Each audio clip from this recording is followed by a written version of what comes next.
Hello, family, and welcome to Amazing Parents Network.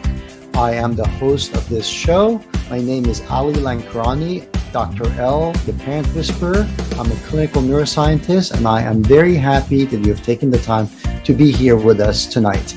We have dozens of experts that are going to be presenting in the upcoming months. These are called the Family Education Series. Please invite your friends and family to come and benefit from the resources and the expertise that is going to be presented here. We're glad to have you here. We're glad to have our experts. Enjoy tonight's presenter. Thank you.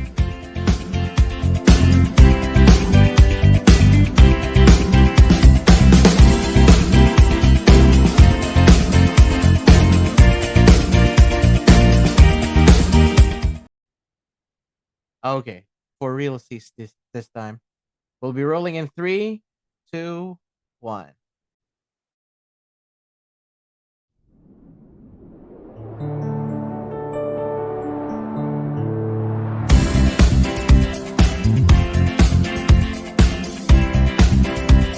Hello, family, and welcome to Amazing Parents Network.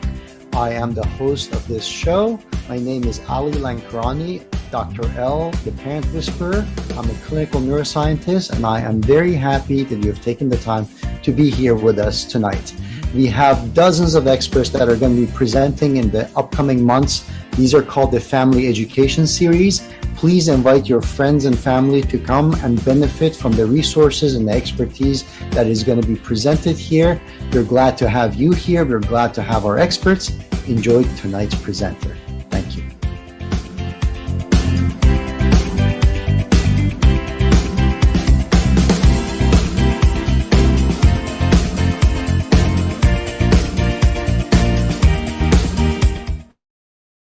My name is Simone Moir, and I'm also known as the effective rescue remedy for your family because I'm a gifted intuitive.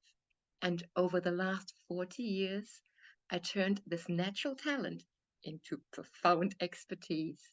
The emotional first aid training kit has been tried and tested by military families and foster families. I'm inviting you to explore trust, which is a fertile ground for all relationships. If you have a friend, let them know there will be a replay. This is absolute gold. We will be playing here today. Have a pen and paper ready. Or go back to the replay and take this gold out because unless you practice it, it's no good because knowing and not doing is exactly the same as not knowing. So we try to do practical things here. And when you signed up in here, we will get the slides.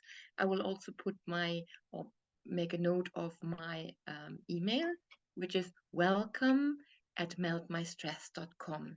So for the slides, so you have them because there's more on here than we can probably get through in 1.5 hours. And I don't want to cramp it in because we all have different ages of kids, and I have different gold for different ages.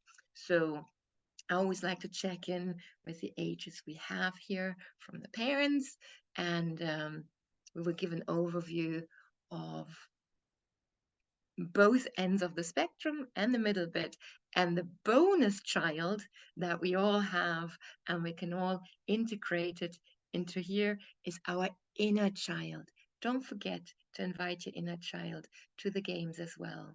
And if you don't happen to have a family, well, you can play all this with your inner child. Make it the inner game. It's so valuable. I use this a lot with my moms that are childless because we are all parenting our inner child.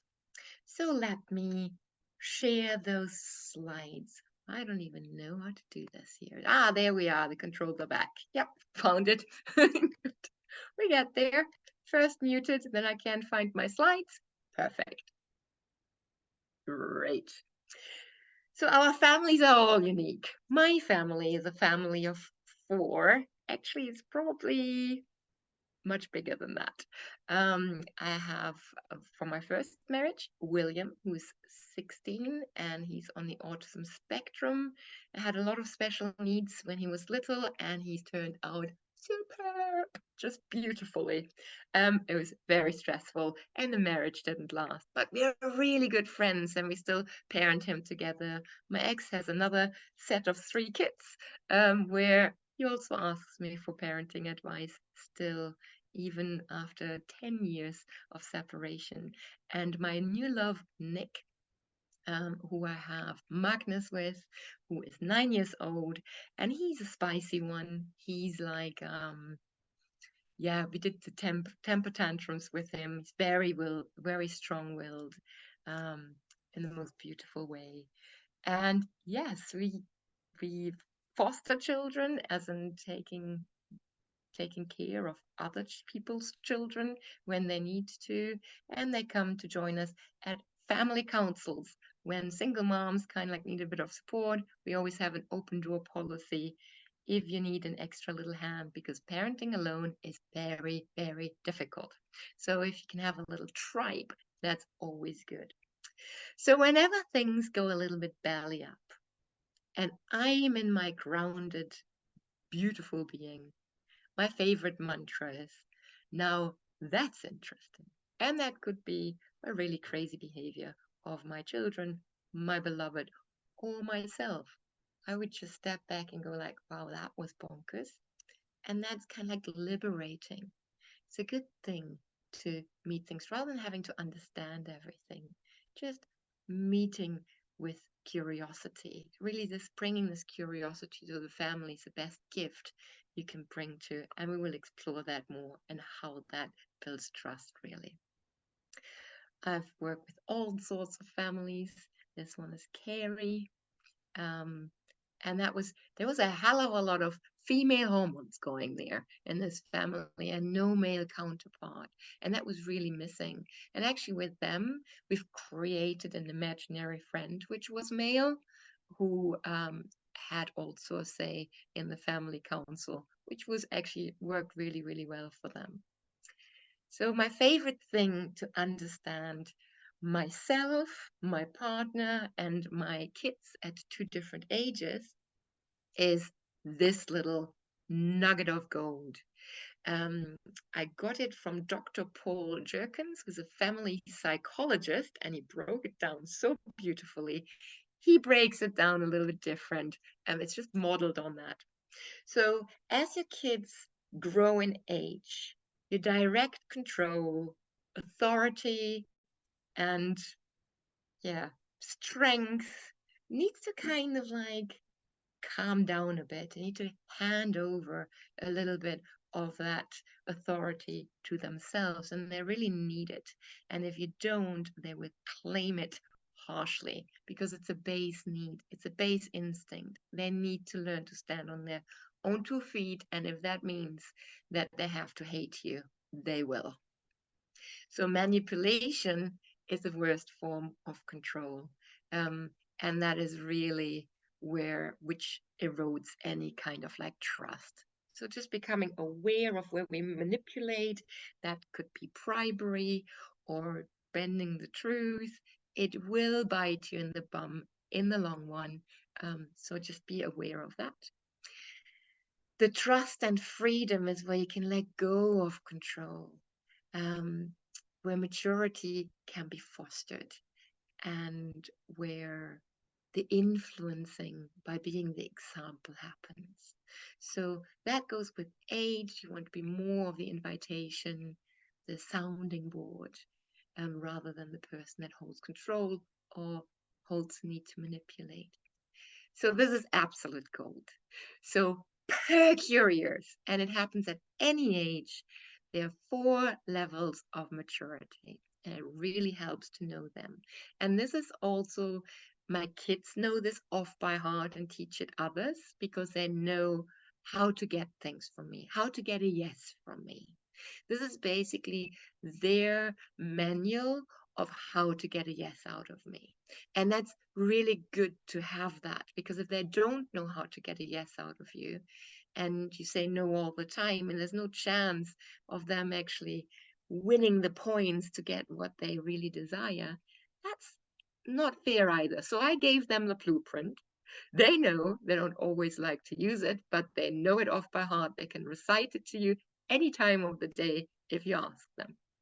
The first level of maturity is when you're asked and you just have a no. Or your ears go kind of like plank and you just ignore it. So you're asked and nothing happens. It could be the first words of my second child before mama or daddy or anything like that were no way. I have no idea where he got it from, because it sounds a bit American. We're not American. We don't say no way. Neither my partner nor me. We don't have no television because my autistic child couldn't handle any noise. And we didn't have any nannies or anything like that. So the no way came from his past life, if there is such a thing. He wasn't even born in hospital that he could have had a nurse say no way. So it was really, he was completely cocooned. He was 2 years old, he was like 1 year and whatever, 7, 8 months or something like that. And no way was no way. When he said no way, nothing, like you would have to manhandle him. So he's 9. You can't manhandle him anymore. So you need to kind of like try to stay away from no's, because then it's negotiable. If he's at a no, there's very little that will move him, which in a way will pay off down the road. Having a strong no guarantees a strong yes. So he will not be walked over. He has great boundaries. He's actually emotionally quite mature for his age. He should be much more childlike, actually. Be silly. Be silly. So that no is basically the lowest level of maturity. You say no and the door is shut. The second level of maturity is yes, but. So you will get it done, but you will hear about it. So there will be moaning accompanying it, or it will be done to a bad standard, right? It's all ways of how not to approve and how to give a yes and do it, but not kind of like full-heartedly. So that's the second level of maturity. We all have them still, right? Elaine, do you still have the first and the second? I do. Yeah, Erica, you don't grow out of them, do you? No. Cool. The third level of maturity, and that's what my kids are aiming for, to get the yes from me, right? Yes, sir, or yes, ma'am. And you do it, and you do it well. So that gets you bonus points, right? It doesn't give you more pocket money or anything like that. I don't believe in that. But it gives you slack, and it gives you bonus points. The fourth level of maturity, when that happens, we have a party. You know, when the kids do that, I'll scream and shout about it. They see what needs to be done, and they do it with pleasure to contribute. It's like magic. Magic. And that just makes me so happy when that happens. And it does happen. And it's like family gold. It feels amazing. And you get a really good standard out of them. And it's like so nice. I remember that in lockdown, my teenager picked up rubbish with me in the green behind the house. And someone asked, like, how do you get your teenager to pick up rubbish with you? Like, what do you pay him? What's the going rate for that? And he answered, and he said, someone needs to pick it up. And I actually really enjoy doing it with my mom. That was one of those glorious moments. If no other glorious moments happen, I will repeat that in my mind over and over again to fertilize my mother's heart, right? It's these moments that you need to milk forever. So that's a good one.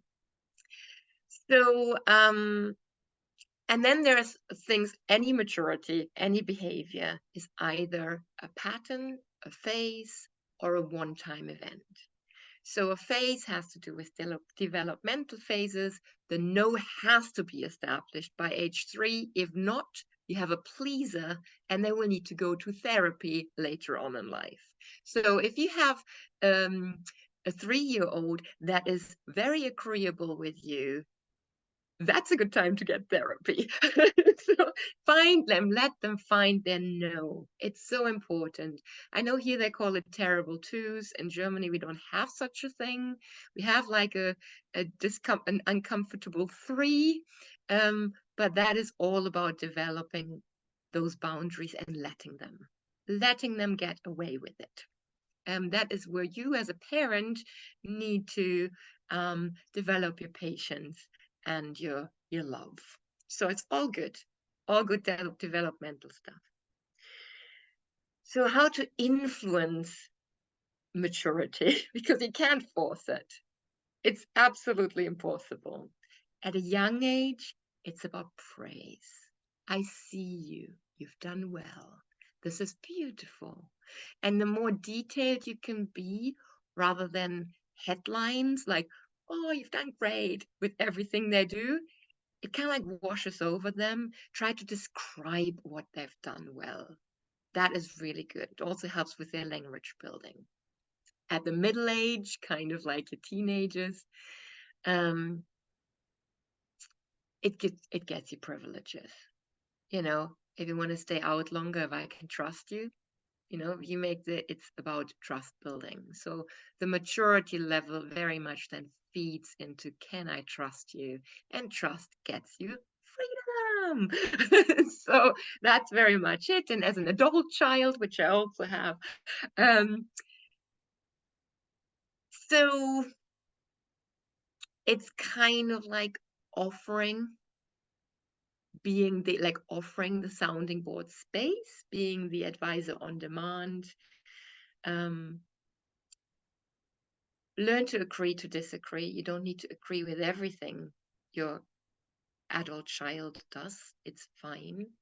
Can you get the best out of the rest?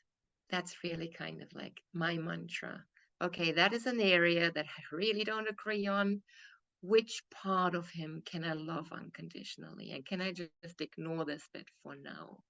And this is especially with like habits, drinking, alcohol, things like that. You can't ignore it all the time, but when they're over 18, you don't have much choice. You can be there and you can build on that trust, which we do next. And I would show you how to do that over distances as well. Can I move on from that? Any questions on maturity? Are you good? All right. So when kids become adults, sometimes adults have not stopped being kids. They've actually never matured. And that has also to do with that childhood attachment and things like that. I won't bore you with the theory, but there's a lot of adults that I train and that I work with that actually they don't feel like they've ever grown up. And that's okay. So you can apply that to that as well. It's the building bridges and not being so hard on yourself, because secretly, every human being craves connection. It might be that it doesn't look like that because they've been hurt, but really our base instinct and our base needs is to connect with other human beings. But hurt children, and they usually kind of like become a little bit like a cactus to connect to at times, but still a cactus still wants to be watered. Maybe not so much, maybe at their own term, maybe not with hugs and kisses, and oh, I love you. Some people just run away when you do that. Just water them a little bit, right? And that watering will make them flourish in their own way. Not everyone needs to do full body hugs at all times. And that's totally okay. So when we're triggered, we all act like kids. So we are not reasonable when we're triggered. And we look at each other, one adult to the other, and it's like, oh, that's really crazy behavior. Yes, it is. Because when our frontal brain is disconnected because we're triggered, we go into our reptilian brain. It's bonkers. And we say the wrong thing, we look the wrong way, and it just all goes pear-shaped. So don't expect to act maturely all the time. Is that okay? And that way you don't need to expect it from your children either. The pursuit of being a perfect parent can be detrimental, as it often creates unrealistic expectations and unnecessary pressure on both the parent and the child. So, chill. That's kind of like, it's really interesting that coming from me, being an absolute perfectionist, but my superwoman was nearly the end of me. That's why I wrote a really good book on suicide prevention. So please hear me. Don't be perfect. It's okay to just be the best you can, and even not even the best you can at some days. That's also all right. Well, coming to rebuilding trust. Yay! Exciting. So there's different models of rebuilding trust. I personally really like Brené Brown, Braving. It's a really good book if you're kind of like advanced trust builder. If the bases are there and both parties are willing to grow a little bit more, or all parties, but especially the partnership, then Brené Brown's book is really good. If you're still kind of like working on that trust and it's not quite happening, what you aim for are these 4 pillars. Does that sound good? We go one at a time. The first one is care. So show kindness and respect. Makes sense, right? So it's really like giving the other one the feeling like you have their best interest at heart. You have their back. Does that make sense? There's ways how you can do that by being there so they can lean and not walking away when they lean. Have you ever had that? You kind of like needed a shoulder to lean on, and that shoulder moved away. Ouch! Ouch! So lean into it. Lean with people into their discomfort. That shows care. Even if you don't understand it, ask questions. How is that for you? How can I be the best friend in this situation for you? Because I've never been a friend in this situation. If you could give me some pointers, I would really take them to heart, and it would really help, because most likely I'm going to say the wrong thing in this situation because I'm out of my depth here. I don't really know what to say. So I've used that a lot in the foster service when children told me that they no longer wanted to live. So, and I kind of like didn't really know what to say, but I knew I wanted to be there. And that has saved many lives. Just being there, not walking and looking away.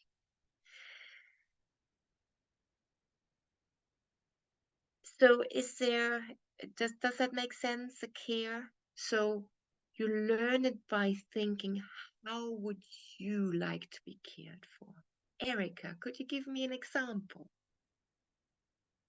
When do you feel cared for? What does that mean as an example in your life? I think for me, it's when somebody's listening to me. They're not making assumptions about me. They're not making assumptions about the why or the whatever it is. They just allow me to feel and express what I'm feeling, or just to share openly without any judgment, without any shame, just to like open that space that I feel heard and cared for.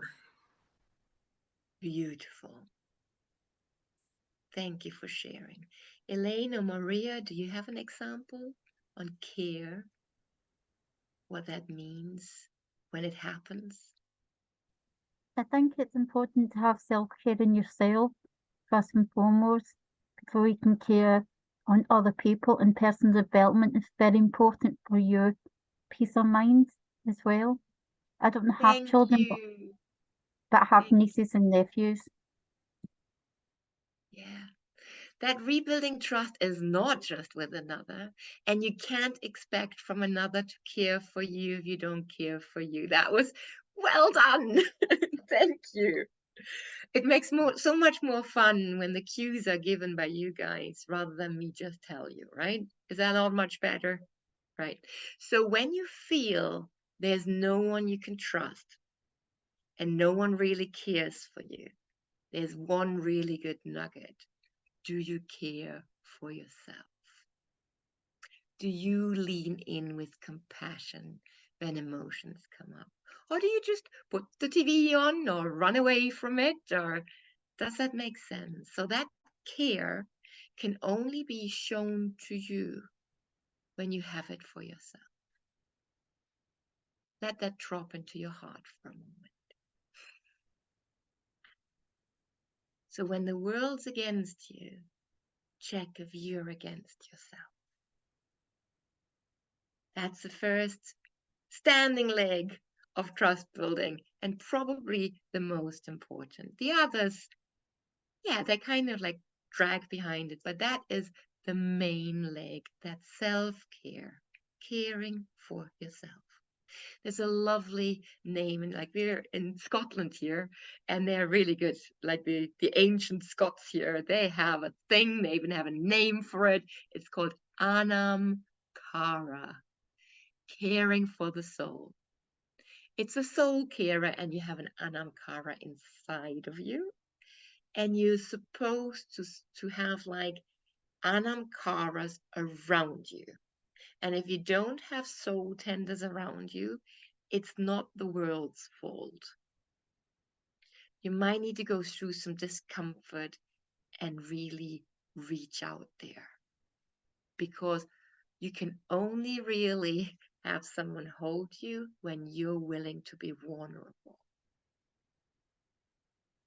And I had to learn that being Superwoman. No one thought I needed anything because I was so strong. Very silly of me. I've learned my lesson. I can cry with people, and that's how I know that they care for me. If they don't just give me a tissue and say, just wipe that away, if they actually sit with me and let me also hold the bucket. I don't know if that's do you know what hold the bucket means? So you hold the bucket for the other person to verbally kind of like just throw up for a minute, and then they see to it and bring it away. And with that, you feel much better, and they haven't been thrown up all over. They have been the bucket holder, not the recipient of your beep. Got it. Did you get that? Can I just say, Right? that is a beautiful analogy, way of saying it. It's like, that's beautiful. And let me just tie in, because the way you're saying this is like, when you have love for yourself and care for yourself, you know how to choose the right people who will hold the bucket for you. As you don't just have to be the bucket holder. You can have people in your life to hold the bucket for you.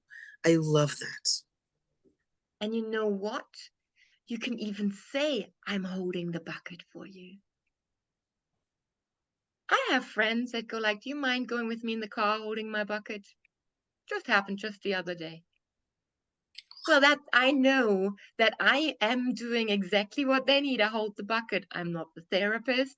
I'm not supposed to say anything. I can just hold the bucket. And with that, we can kind of like chuck the bucket and get on with business. It's beautiful. So that terminology is, I think, something we need to gift each other as besties. Because we do throw up all over each other unless we actually care, have that self-care bit in there. The bucket is a great example of how to care for another, because you're not required to be the recipient of someone else's verbal. Yeah, cool. Wonderful. So that's why care is my favorite. right? Cool. Sincerity. Sincerity. Be honest and keep promises. That is probably the one that I bash against the most, as I'm so damn sincere. I don't know, maybe it's a German thing, maybe they teach it to you in nursery. I don't promise you anything I don't keep. And if I do, I will make amends. If you have me as a coach and I don't do what we agree on, I'll give you your money back, because I would not want to spend your money knowing that I don't deserve it, that I've let you down. And I've done that in 25 years of my business. I've given the money back with happiness 3 times. And the more advanced I get and the better I get, the more willing I would be to give you that money back.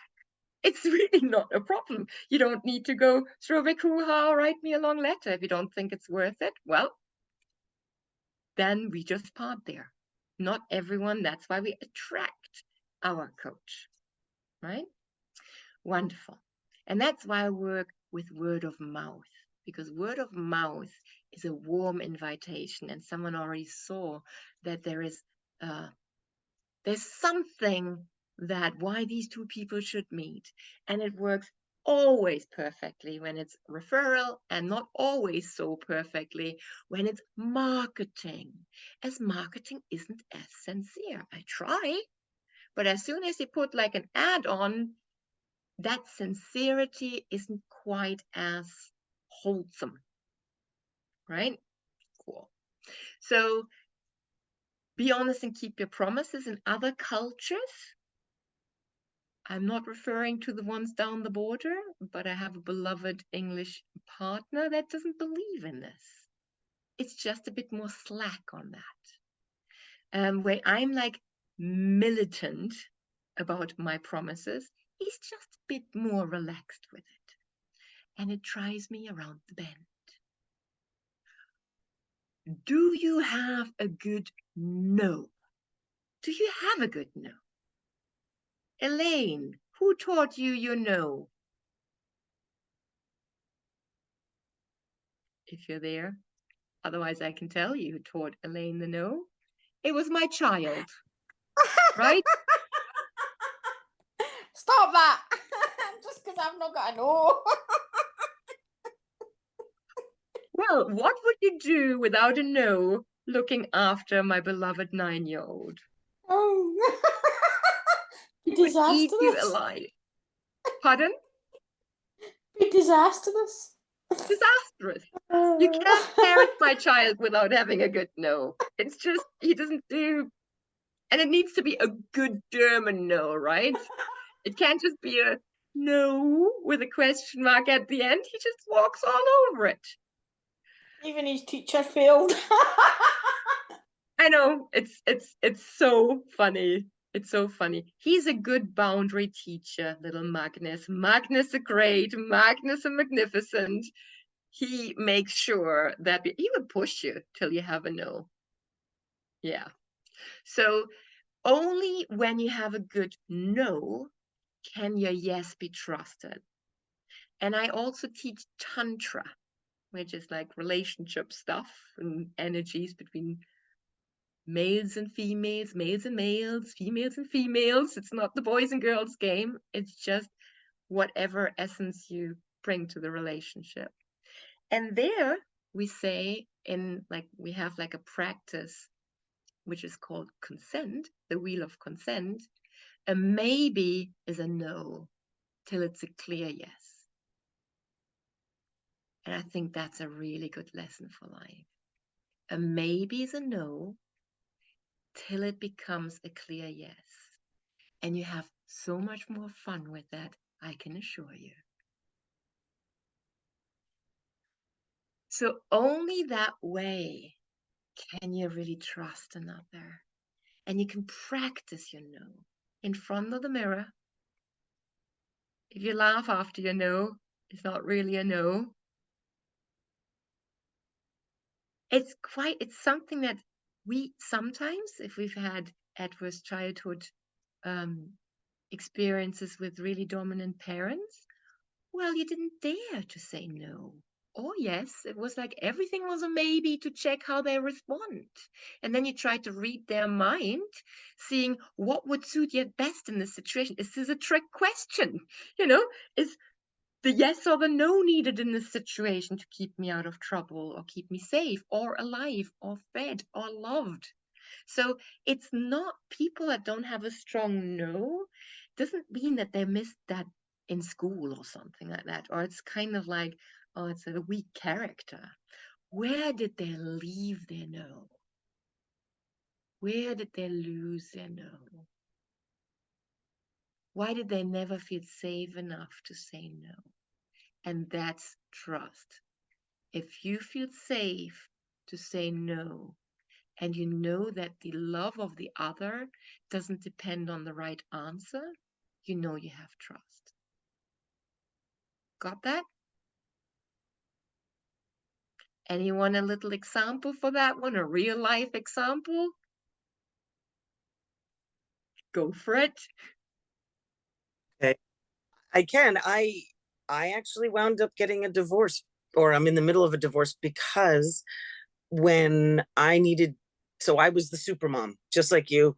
I said yes to everything and I followed through and I was very good about that. But then I had a intense onset of menopause and my energy went down and I couldn't do it all.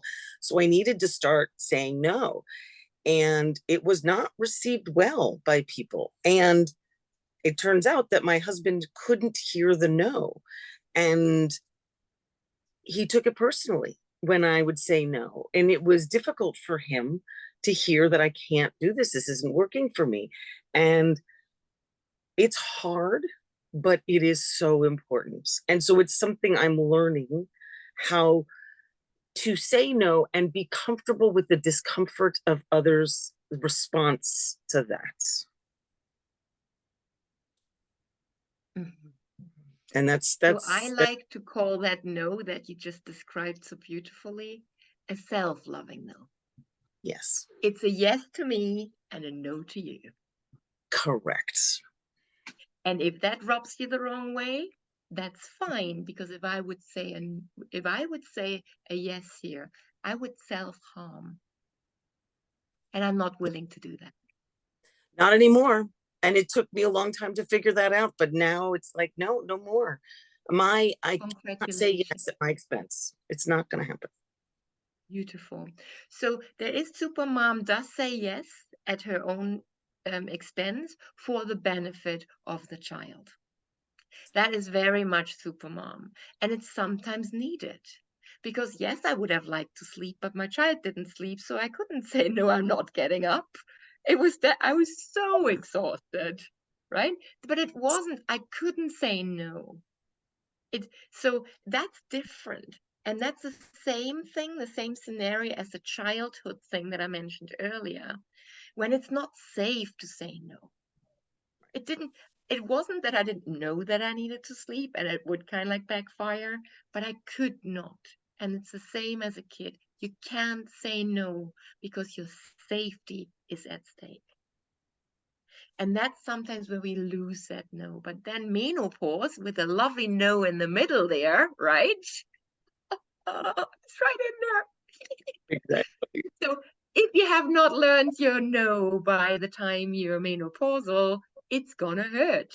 And you will find your no most likely eventually. And I have trained 70-year-olds that still have hot flushes and problems with their menopause. And after a little bit of coaching, it's all gone. It's amazing. No supplements, nothing. Self-loving no, or whatever it was that was stuck there with them. Because the lessons are there for the picking. We're going into fruit season, right? And then we pickle it and put it into jars, our good old wisdom to share. Wonderful. Sincerity ticked off, right? Got that? Next one, kind of goes hands in hands with promising something. So if you promise something and it just doesn't happen, right?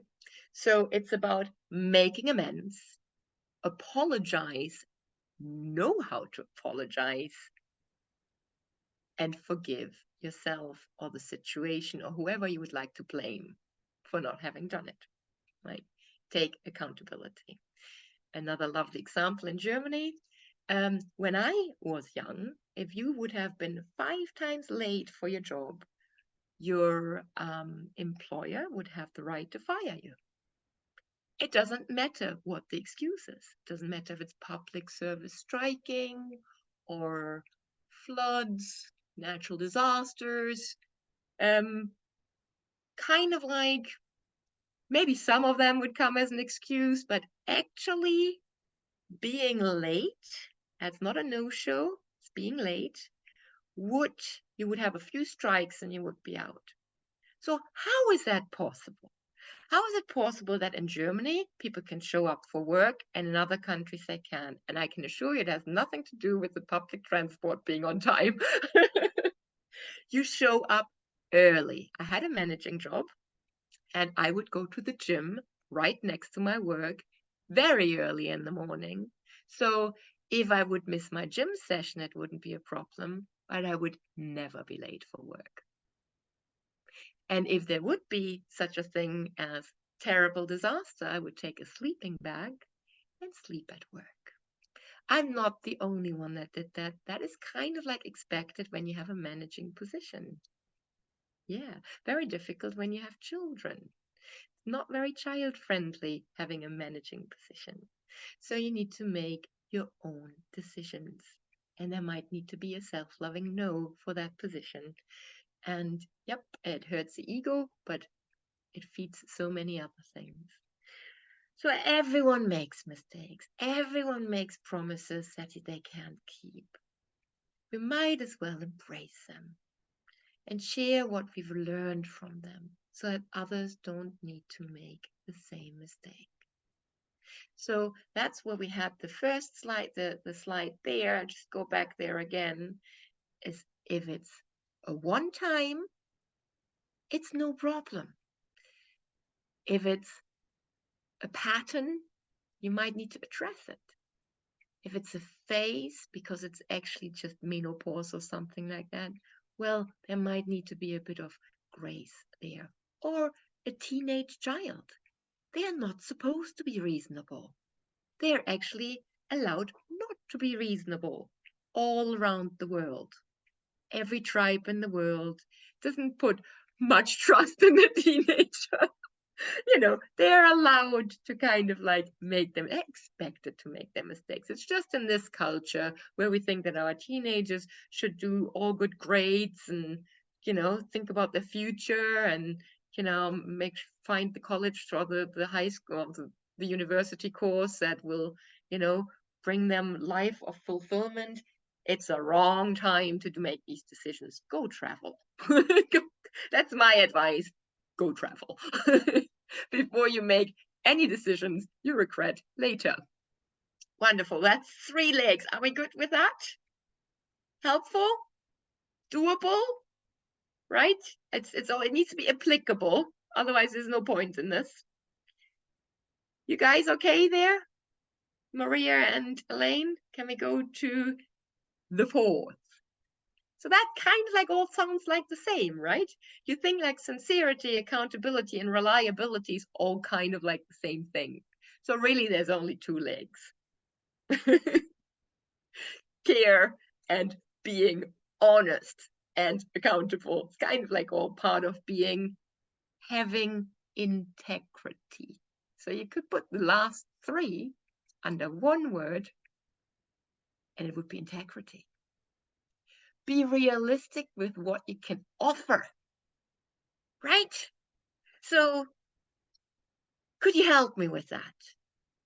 Well, if I have absolutely no skill to help you with that because I've never done it, I could maybe offer you help, but I would be a really bad choice to offer you help. I rather say no, and you can find someone that's better. Or I could say, here, this is not my expertise, but if you're totally running out of any ideas here, I might be able to brainstorm with you, or this aspect I might be able to help you with. But don't expect a high standard because I've never done this before. Okay? And I've done a wedding. A friend of mine is a wedding organizer, and she broke her ankle. So she was kind of like in a bit between a rock and a hard place. Didn't really know if she can't really cancel the wedding, right? So she asked me if I could come and help. I said, I've never done it before. I have no idea, but I have two hands, you know? So if you tell me what to do and you're not upset if I don't get it right, I can probably help you, but it might be better to look at any of your other contacts, you know? And she was so relieved that I managed her expectations, and she found someone that's a professional that had a cancellation because of COVID, and she just does it. They had the walkie-talkie thing going. She knew exactly what to do. She wouldn't even have found her if I would have said yes. She wouldn't even have been looking, and I would have been super stressed. The wedding would have been probably bad. I'd be happy and helpful, but I just don't have the skills to put nice flowers together or whatever the needs were you needed to do there. It's just not my thing. Everything my friend does looks beautiful. Beautiful. I don't have that gift.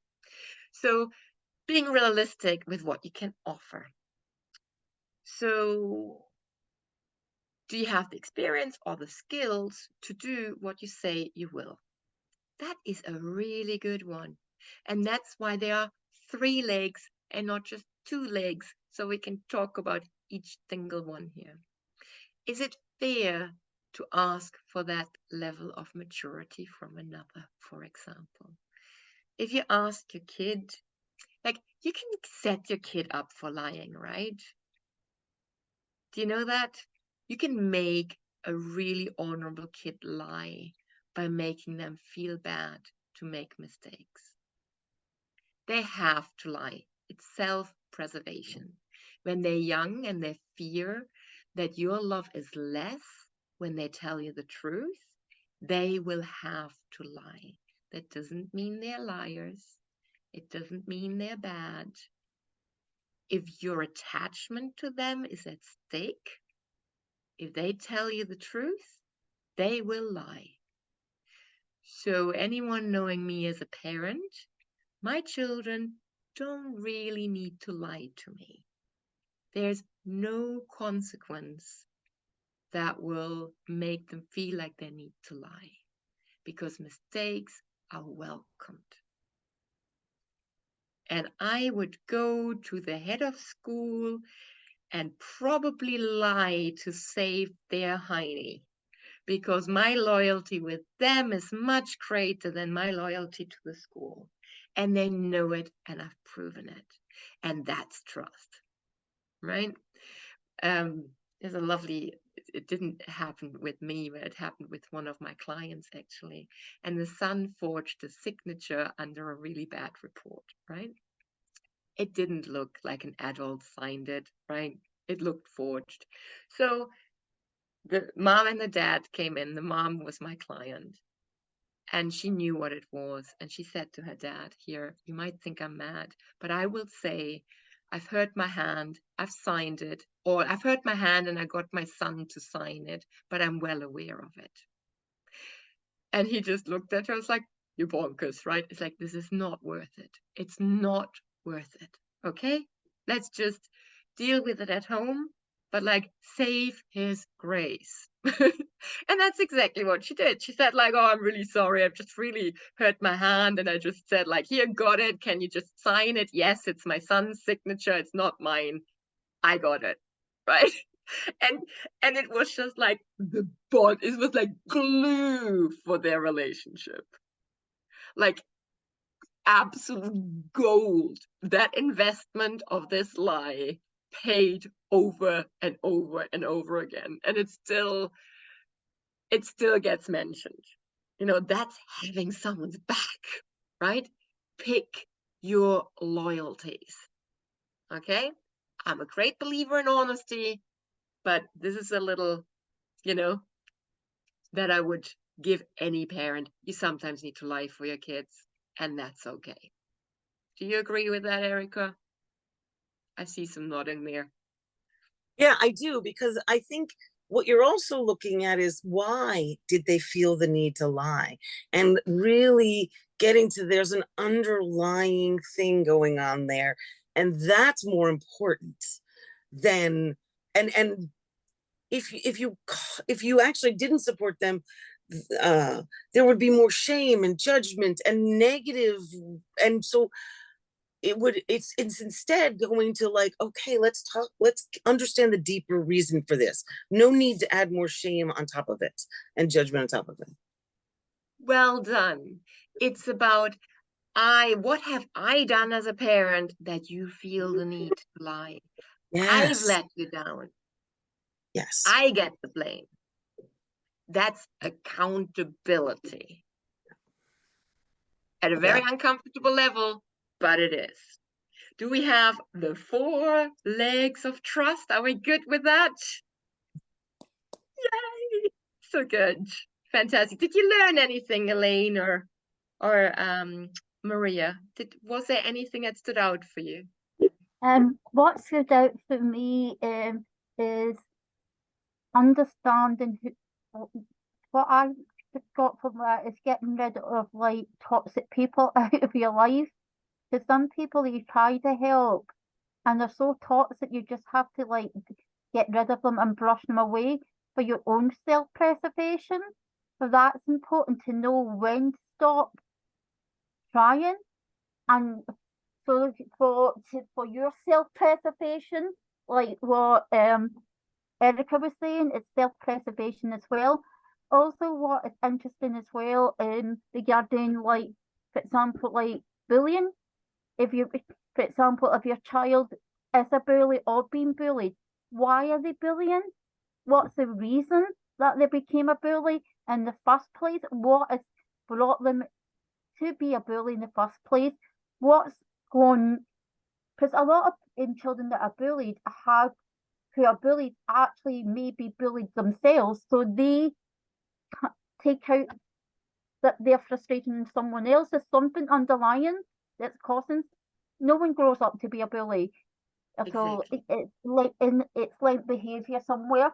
And I do generally believe everybody's born good in the world, generally.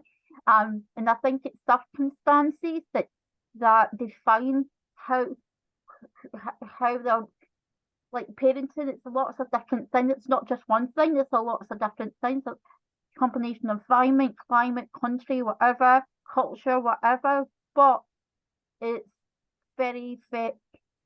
There's a lot of hidden layers to it.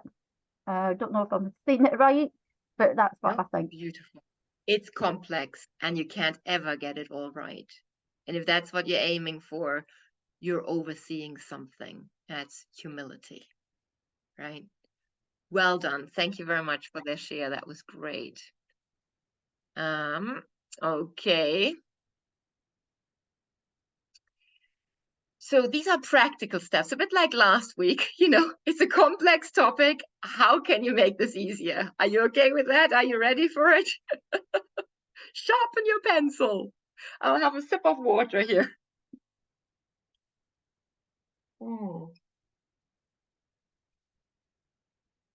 As we said, and it is kind of like for the teenage years, the gold, really, like it will always work. It will work for older, it will work for younger.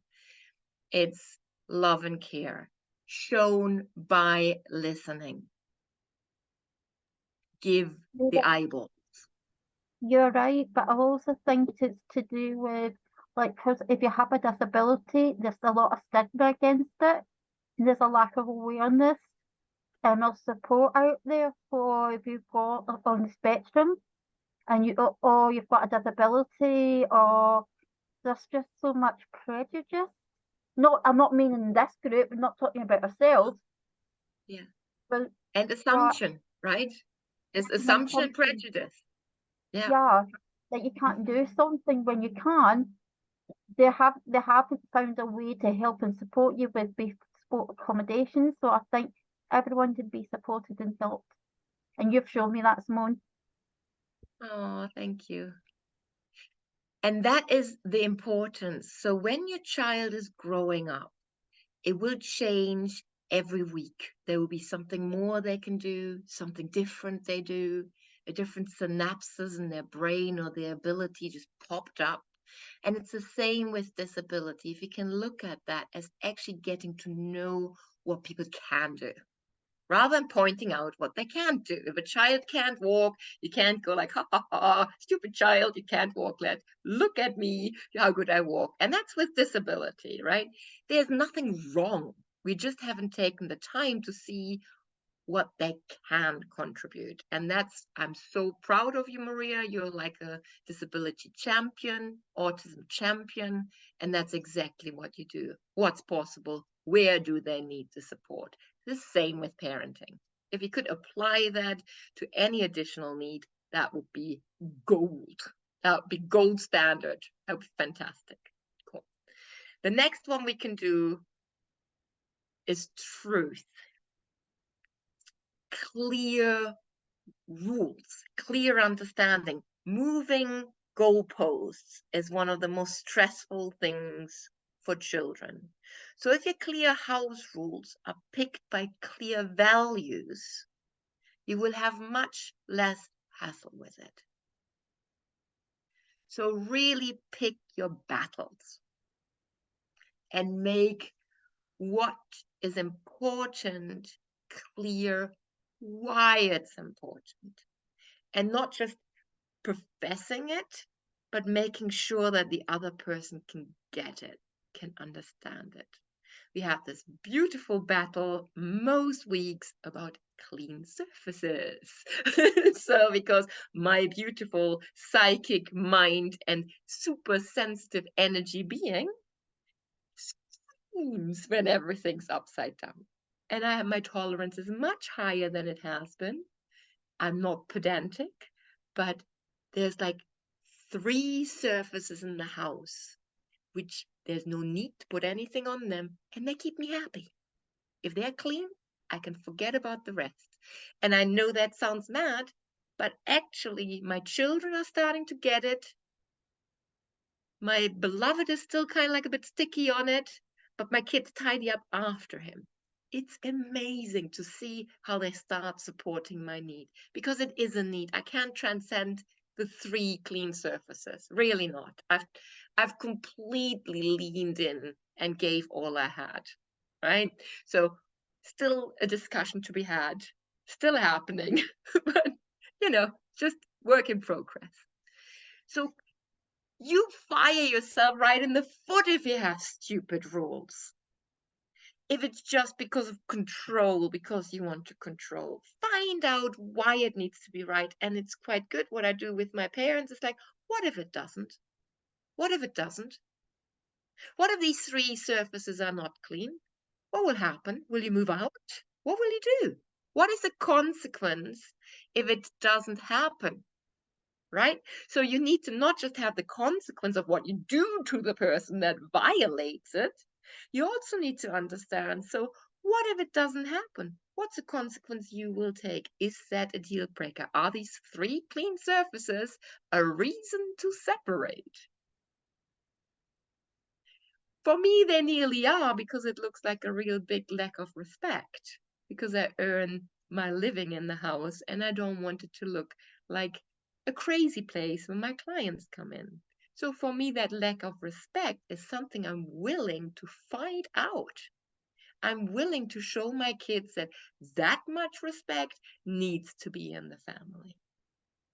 But maybe I'm losing the battle. I'm not quite sure, but I haven't given up on it. Erica.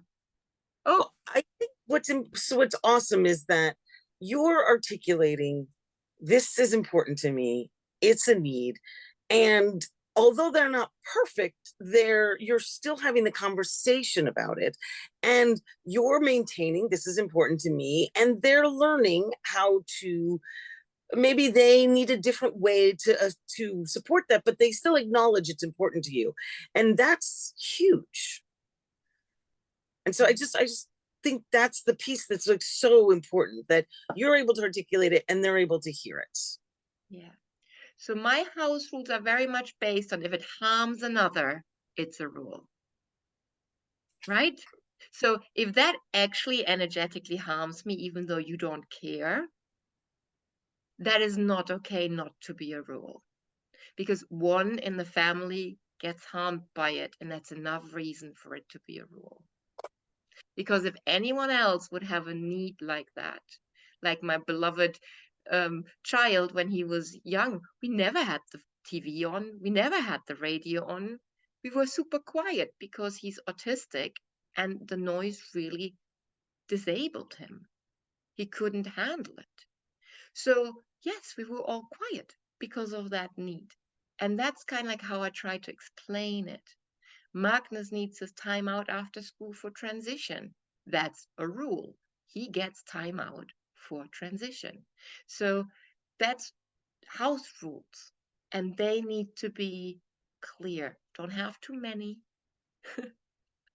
The world still works when the toilet seat's not down. Or whatever. Well, so that's a second one. That's something that's important to look at in a family. And then there's freedom. Allow freedom to decide and experience, not that I spelled this right, but you know what I mean.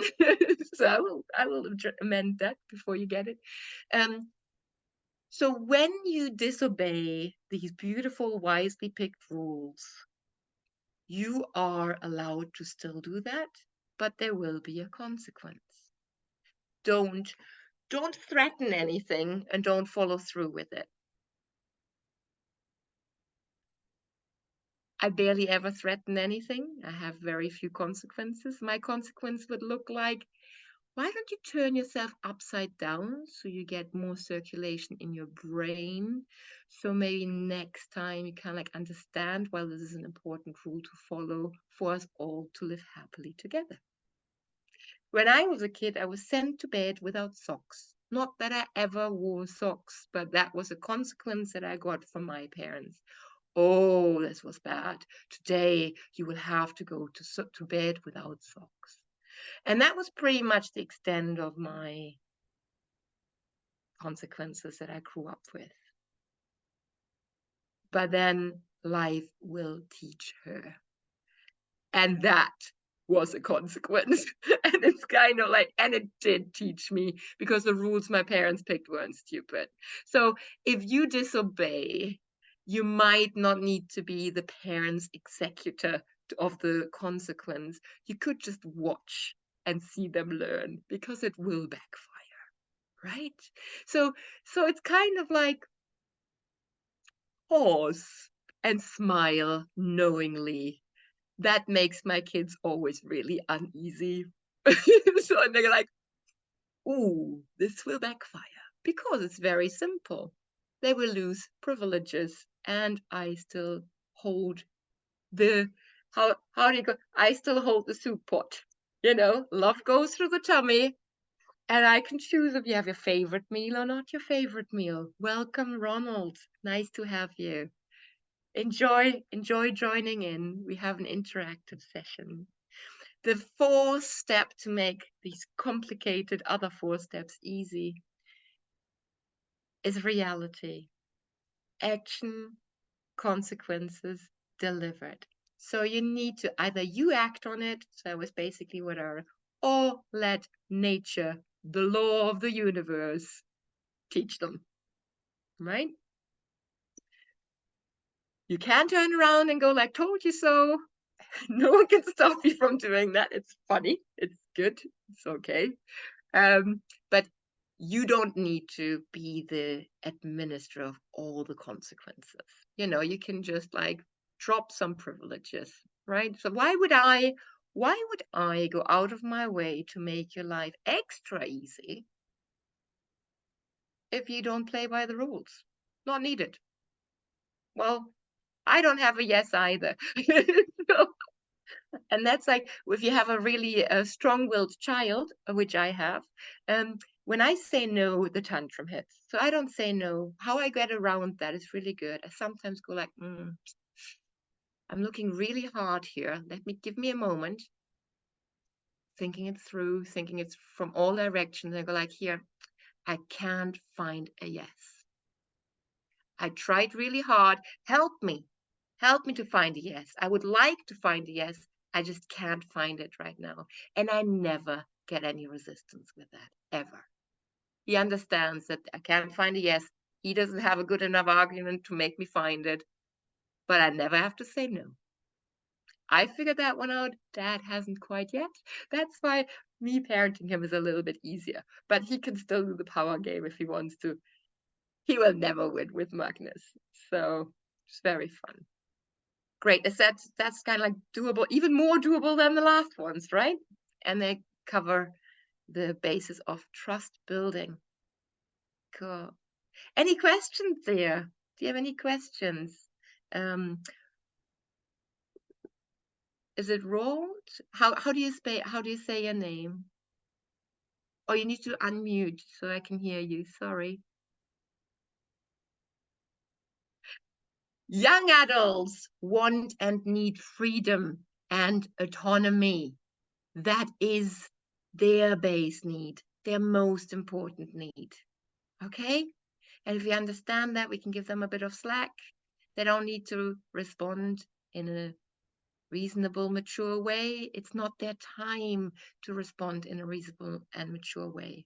I have a reasonable and mature 16 and 3/4 one, and I tell him to be less mature because, like, it will backfire in the midlife crisis or something like that. Live a little, lean out a little. And both his dad and me will still love him, even if he does silly things, but he's very reasonable. But he's also autistic. So maybe that's the reason. But yeah, so we try to give him space to play. Hi, Simone. That was a bit perturbing, I have to Yeah, say. yeah, What yeah, I definitely has some serious trauma issues there, definitely. yeah, Well, yeah. Some childhood trauma, I'm sure. Yeah. yeah, we can't talk. No, but I think what you're saying is really important, especially when you're on the spectrum and not understanding yourself, but also what people don't understand. If you're a young female on the spectrum, when you have like, no, sounds weird to talk about, but when you have periods, the sensory overload, the sensory, the sensory, that sensory experience of having that can be really challenging. If you're Yeah, it's different type of like autism, there's non-verbal, verbal, and to have that, and we don't have a conversation enough about that, and there's a lack of awareness. It's not about yeah. them having sexuality or sexual experience. Some of them don't even want to have that. But it's having that Mhm. conversation to know what's happening in your body. Do they know? Do Yeah. they understand it?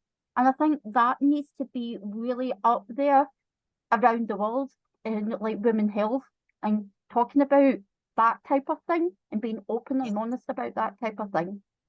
That's why we need trusted relationships. So we can Absolutely. talk things. On a Friday evening, when my son was still living here, we sat around the table, him, my partner, and I. My partner's a nurse. And we talked about all the things that he wanted to know. So he is not looking at dirty magazines and doesn't know a lot about it. So he would ask kind of like, what's masturbation? And we have really good answers for that. And he went like, yuck, that's disgusting. So I will remind you of that later on. So it's just like really good conversations. And there was nothing he wasn't afraid to ask. And I think that's a good sign of having a trusted relationship. And that's like when you have a child on your spectrum, you need to really get to know your child because the spectrum means nothing. The spectrum, we are all on a spectrum. I think we're all on a spectrum, right? Like I'm not like anyone else. And if we would just like think that we're all on the spectrum and we all deserve inquiry and care and active listening, I think the world would be a much better place rather than pretending that like whatever, like 80% of the world's not on the spectrum. Like I want to be on the spectrum. Like surely we all deserve to be on a spectrum. Like That's just weird. It's weird languaging about the whole thing. It's just, oh, weird. Cool. So what the most important thing is, love your children no matter what. And that's why you're allowed to lie for them. Love them. Love them. And if they go a bit bonkers, love them. That's your opportunity to build your heart chakra, to build your ability to love. It's a really, really beautiful spiritual practice. Okay? So, and we have this discussion around the table, and my little child goes like, so what if I kill William? Will you still love me? Like if he kills my older son? It's like, that would be probably like grandmaster kind of like spirituality. I'm not sure if I'm up for that yet. I probably wouldn't like you. I would wonder what I've done wrong, right? That you would do that. Like, who would come up with that? But that's my 9-year-old, kind of like just proving me that I'm not that unconditional in my loving. And I totally understand that and I accept that. Erica? I was just thinking, I'm going to go back a moment where we talked about, well, just about being able to talk about the difficult topics. And I think some of that, like, children are better at it when they see their parents doing it, when they talk vulnerably and openly about what's going on with their bodies, what's going on with their sort of experiences, and seeing like that we are struggling too with changes in our body and things we don't understand, and to be able to articulate that and to see it's a safe place to do that, I think is really important modeling. And I know the autism, it's a different thing, like that might require a different approach, but I don't know. Yeah. It's And I all was the just going to same. the autism thing, that spectrum, like it's an arbitrary decision on where that spectrum starts, because that spectrum could start somewhere else and then we would be all on the spectrum, which I actually believe is true. It's some arbitrary decision on where that started. So yeah, anyhow, so my personal belief is the spectrum is, we're all on a spectrum. I Great, actually agree with great. you. Yeah. Amen to that one. Definitely. So I have quite a few slides and I would just like to show them to you because you will get them anyway. They're quite fun. Okay. We all know about active listening. You've all heard about active listening, right? So I have a boring slide and I have an exciting slide, right? Because I don't do boring. So this is kind of like active listening to me is sitting around a table with a talking stick, being seen and having the stage. That to me is active listening. Active listening while cooking, while doing lots of other things, isn't quite active listening. It's paying attention, withholding judgment, reflecting, clarifying questions, summarizing, did I get this right? And then sharing the experience. So that is kind of like active listening. The bit that I would like to think is stop everything else you do and active listen. Like I quite like walking in active listening because sometimes it's too confrontational to sit around a table, or driving in a car and active listening is really good for teenagers especially, so you don't have the eyeballs on them. That's kind of like my little caveat that comes with that one. And then I have this beautiful reach, how to, with the benefits of active listening. It is relationship building. It's effective solution finding designed for the individual, curated with love and care through understanding. Understanding supercharged, conflict resolution, like this de-escalation is only possible with trust. And one person not playing ball throws the spanner into the works, unfortunately, because it is a team sport and you're only as strong as the weakest link. But you can always try, and you can always build that trust with yourself that resonates out.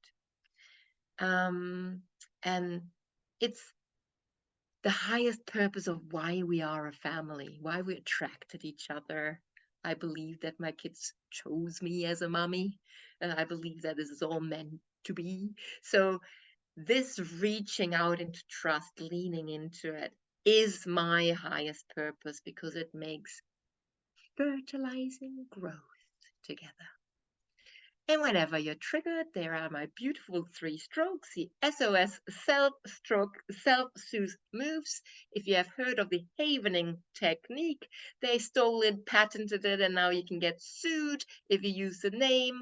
We have stroked our hands before havening, just activating your hands, like warming them up, right? Activating them like as if you were to chi or Reiki or something like that, right?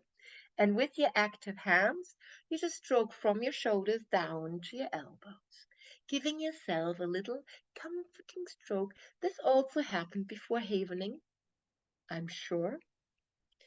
And then when you're done with that, you caress your face and you just go, darling, darling, I love you just the way you are. This might be a rocky road, but you are wonderful. You're beautiful. You're lovable. I love you. And then you start again, stroking the hands, just feeling yourself, bringing yourself in your body, letting all the shoulds, woulds, coulds, and all that trying slide off the shoulders.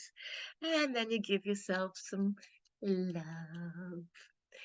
Cool. That works every time, as far as I know. Never seen it not work. It's a neurological response to touch, which is really important, which is trust building. It's just touching another without consent that can backfire. Or coming into a room like this and overstepping normal boundaries can also backfire. So it is about you with you. You touch you, rather than thinking you need to hug everyone that cries, because not everyone that cries wants to be hugged. Okay? So understanding boundary and getting consent. So the 3 self strokes are for you, not for you to apply to someone else. The active listening, there's a game. This is a game for like the smaller families or like mixed families with smaller kids or old folks that don't hear so well. It makes it so much more fun. It's the simple game of telephone. So you go, if you have like a larger group, so you sit in a circle, you choose an example sentence of who does what, where, and how. And it can be really crazy sentences, and you whisper that into your neighbor's ear. And what comes out on the other side is usually laughable because it's nothing like what you came up with. So that is where you can learn misunderstandings, hearsay, all that. You can communicate that from a gossiping, all that kind of like telling half truths, and then they kind of like grow arms and legs. Erica. I just want to share because I've been taking an improv class, and another way of doing this is doing a facial expression or a move with your hand and playing telephone using not words, but a physical gesture or a move. And it's so fun to do it. And then, yeah, it's really fun. That is ingenious. May I add that? You absolutely may, because it actually language doesn't then play a factor, and it's almost fun to see. So you receive whatever the person gets to you, and then you turn to the next person and you give it back, and it's fun how it changes. It's the same thing, just really good. That's absolute gold. I will try that this weekend. Promise. Good. I might put it on Facebook. If you want to join me on Facebook, I will report back on that. Okay, excellent. Simone Moir. I'm everywhere. You can find me anywhere. Okay. That sounds really good fun. Great. So the active listening pro game, right? This is like active listening supercharged, right? This is like tantrums, 3-year-olds. It's just wonderful. It perplexes even every 3-year-old, and they stand there with the mouth open. So it's like, I call it I made this up actually, the acronym. It's open listening, and it is an active listening game. Let me see how you do this. And I did that with tantrums till they stole it and put it on an advert on TV. So I had my lovely child have a tantrum. He didn't have very many tantrums. My love, like on one hand, you can count his tantrums, right? So I didn't know he was pre-verbal. I had no idea what was wrong. And he was completely losing it. And I was just observing what he was doing, really interested. So I didn't try to shush him down or I wasn't embarrassed. I was just standing there fascinated watching him having a tantrum.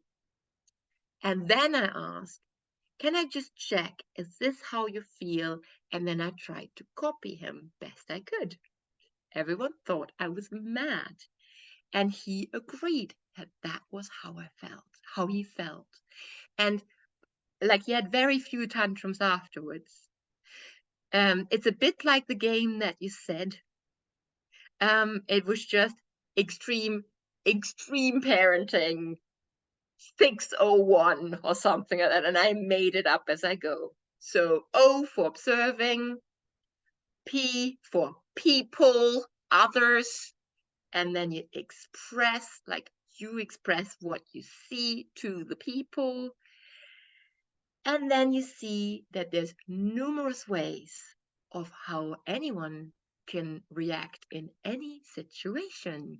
There is no one response to anything. It's a spectrum of responses. You might expect one response, but you can completely let that go, because when you have an autistic child or a child that is some kind of like triggered, you don't need to understand them. It's not about understanding them. It's about accepting that they chose a non-mainstream way to respond, or just something that you don't agree with or you don't like. How do you like that one? I love it. It's great. So just a little bit on the unique. I know we're kind of like running out of time here, so you will just need to look at the slides. Playing doesn't have rules, purpose, or an agenda of winning. That's the essence of play. We don't play very often. We usually make it a competition, an education, or a therapy, and then mix it into play. So that mindless playing in nature is really important. Make time for it. The emotion game is again for smaller and bigger ones. You can take big emotions like sad, worried, whatever, and you can play it out or play. It's kind of like charades. Create a situation. Don't use words. That's good fun. And then for older kids, Jenga block game. You can get really cheap wooden Jenga blocks, write crazy words like this on there or harder. And every time you get a word, you need to kind of like try to figure out what its origin is, what it really means, and what it means to you. It's amazing. It's such a good game. No one's too old for that one. It's fantastic. And depending on your age, you choose the words, but you can make really difficult words as well. The internet is wonderful on that. Just to mention, I have this beautiful course, The Base, which is a foundation for families. It's wonderful. That is what I've done with military personnel and with the foster service. It's around the kitchen table. It's practical things. These games are part of it.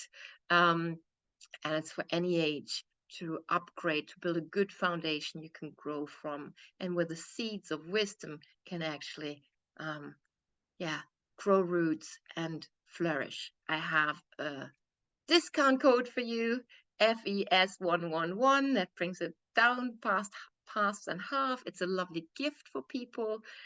Quite often this is given when people have their first child or are pregnant. It's a lovely, lovely gift to give, and to play with your children as they grow into adulthood or into parenthood. And you also get, just by being here, by being signed up for this, you get a free thing on Law Not Magic. It's a law of creation. It's looking at 3 universal laws in a bit of a playful way, that you can work with the laws and not against it. And just because you're here, if you wish to have a cup of tea with me over a discovery call, be my guest. I would love to do that. You can just book over my website, meltmystress.com. In the top row, there's book a call, and you can find there's some US friendly times on there, as well as New Zealand friendly times and all other friendly times. Please enjoy, and if there's something to discover, we shall discover it. And with that, I'm slightly over time. I hope no one takes it personally. Thank you so much. Thank you for coming. Much love. I hope we Thank stay in touch. you. Yeah, thank you so much. I'm so sorry about that other person, whoever he Oh. was. I'm really sorry. Well, it just happens. It does. Don't take it personally. It's just, yeah. It Yeah. didn't change your message. Not at all. Wonderful. Thank Thank you. And give yourself a little self hug here.